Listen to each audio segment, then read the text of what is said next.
Just when you think the Grammys can't stoop any lower, then something like this happens. God. Well, I'm not even surprised, honestly. I'm really not. Doing something as petty as this sounds right up their alley. I cannot wait for the day when these awards become obsolete. What is going on, everybody? Welcome back to the Music Gauntlet channel. I hope you all are having a wonderful day so far, and today we are going to be talking about the latest album from Rico Nasty called Nightmare Vacation. The Maryland MC started making a name for herself back in 2015, riding the hype of her self-proclaimed subgenre of sugar trap. It had all the elements of what you would find in modern-day trap music, combined with Rico Nasty's sweet, melodic style. And while this is a sound that put her on the map, it is what caught the attention of Lil Yachty, who actually inspired her to keep going. I felt like he believed in me. Like, niggas don't, they believe in you, but niggas don't really believe in you. Like, believe in you enough to put their name on the line to work with you.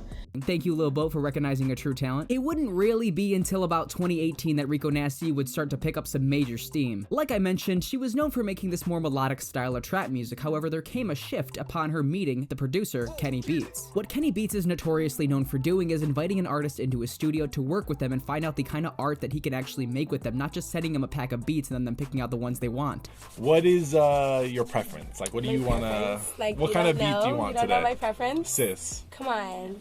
Give me that. The results have always been good. We've seen the project with Denzel Curry that turned out really well. I love the work he always does with Key, and a prime example of this is the work he does with Rico Nasty, because he helped her evolve into this extremely hard-hitting rapper. Some of my favorite Rico Nasty songs are the ones that are Kenny produced, because the aggression and intensity he puts into his beat making, tailored for Rico Nasty, she matches that hard-hitting energy with her raspy vocals, her hard-hitting delivery. It almost sounds like she's possessed at times. And thus, just last year we got the project Anger Management, which ended up being one of my favorite projects from that year, due to the fact that Kenny Beats and Rico Nasty make such a great pair, and he produced almost the entire thing. But now finally in 2020, it is time for Rico Nasty to prove herself on her debut studio project. With Kenny Beats only on the song Smack a Bitch, in which we've already heard, and having each of these singles actually range in the type of sound that they're going for, would Rico Nasty be able to deliver and entertain for the full 39 minutes? Or would it end up being just one cluttered mess? Well, ladies and gentlemen, I wouldn't say this is a cluttered mess, and I actually really enjoy listening to it. However, there are some flaws that I'll get into. But man, if there is anybody on this planet, any artist on this planet that can carry a project on pure energy and character alone, it is Rico Nasty. And it's something I noticed way back when I was first enjoying her music too. She's the kind of artist that'll come up with somewhat obvious bars, and if somebody else said them with their utmost sincerity, you'd probably groan a little bit, but the fact that she has some playfulness to her energy, you can't help but laugh at them and smile a bit. For instance, on the track Check Me Out, she starts her second verse saying she has diamonds in her mouth like food, which on paper is not all that creative at all. But it's the way she emphasizes her bars to make it seem like what she said was just one of the hottest bars of all time, and she incorporates that into the rhyme scheme where she says later, simply you snooze you lose, but she says it like she's an actual demon. It's almost so obvious of a bar that it becomes a joke, and one that she's in on as well. Or on the track STFU, which she simply says different colored diamonds like a rainbow, and again, not the most creative bar, but her delivery over that beat makes it so dang catchy to say. But that's not to discredit her lyrics either. There can be some pretty good punchlines in there. I like the one on the opening track Candy when she's talking about how her style's like a family-sized meal. Everybody's taking a bite of it. Delivery is one thing, but Rico Nasty also has a really keen ear for beats and knows which ones she can really go crazy over and give her best performance on. It's another aid where maybe what she's doing on the song isn't the most crazy or complex thing, but her delivery on top of an interesting beat can really sell it to you. And who better to give you some somewhat outlandish beats than...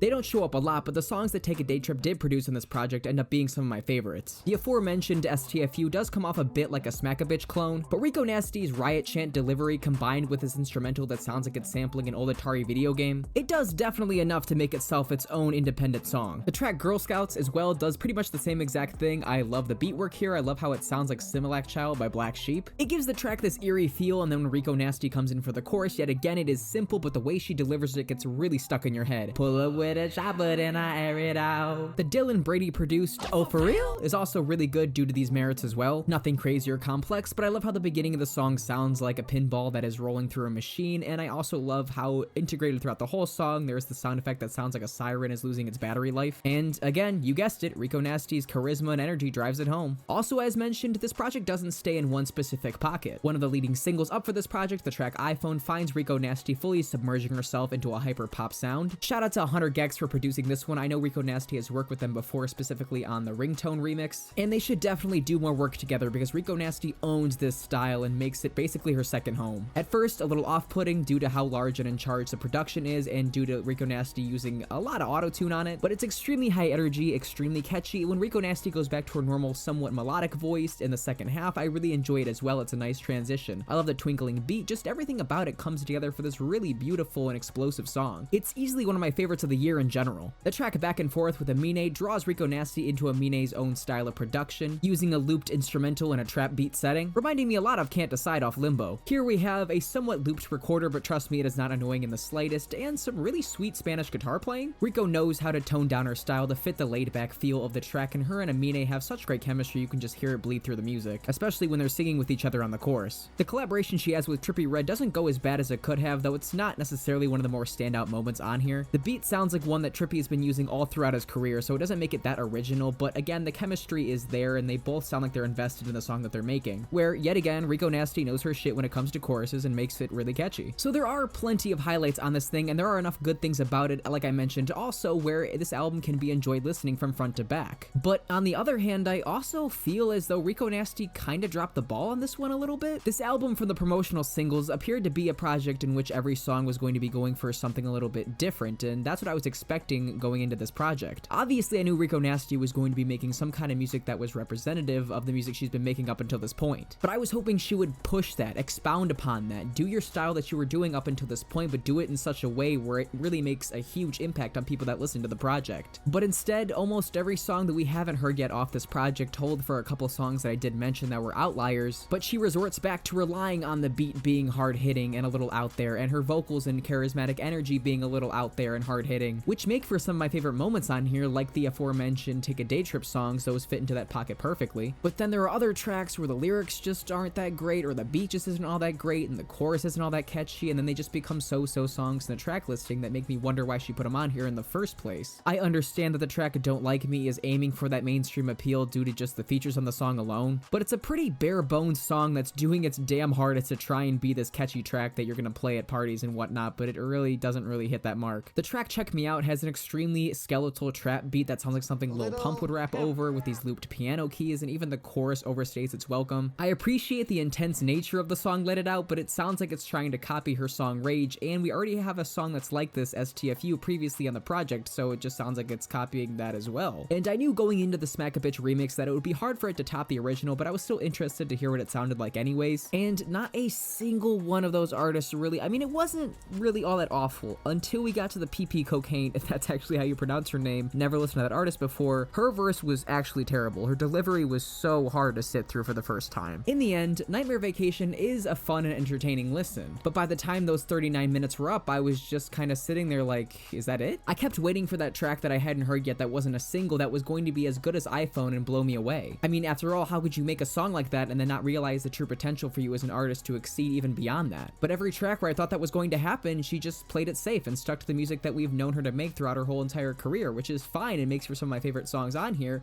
but again, not a very impactful project. When it comes to Rico Nasty's punchlines, she oftentimes relies on the I'm like this or I'm doing this like that, something that Lil Wayne is notoriously known for doing, or at least was, which can be entertaining, but if there's no energy from the beat to work off of, they end up just coming off a little lame. There are a handful of examples on this project. I really just wish Rico pushed herself a lot more on this project. She's an extremely talented artist that proves that she can handle herself in more than one lane, which is why it kinda bums me out by the end of this project, because I hear the potential for so much more to go down. I hate hearing how Rico's almost painting herself into a corner by having these songs with hard beats, hard delivery, but they don't go much beyond that. Instead, you get a little teaser like, oh, here's iPhone, a hyperpop track where I really kill it, but I'm not gonna do it for any other track on the project. I don't want it to seem like I don't like this project. In all honesty, I do. It's a fun, enjoyable ride. But in the same breath, it's disappointing because of those factors as well. You hear the room for her to do even better than she's doing here. You hear the moments where you're like, that wasn't a bad song, but you could have replaced it with a song that hits way harder. Not just with punching beats, but with experimental production that she's proven to handle before. I like Nightmare Vacation. I'll probably go back to a decent amount of these songs, but it wasn't the home run that I was hoping for. Still, it's a true Rico project and gives me enough bops to hold me over until the next one. Now this is the part of the video where I rank this album out of the rest of Rico Nasty's discography, and in my number 1 slot, I am going to have to put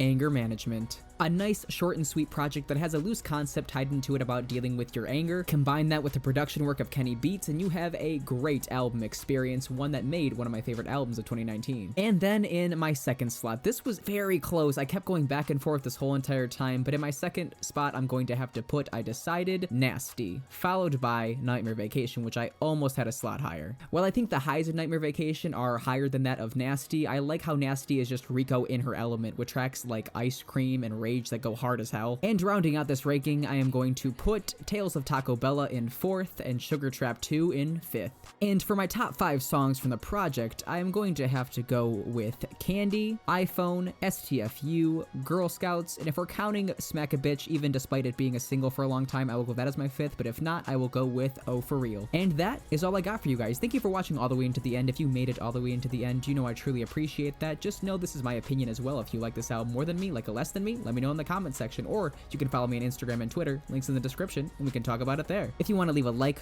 or subscribe, you know I truly appreciate that as well, and I'll see you in the next one.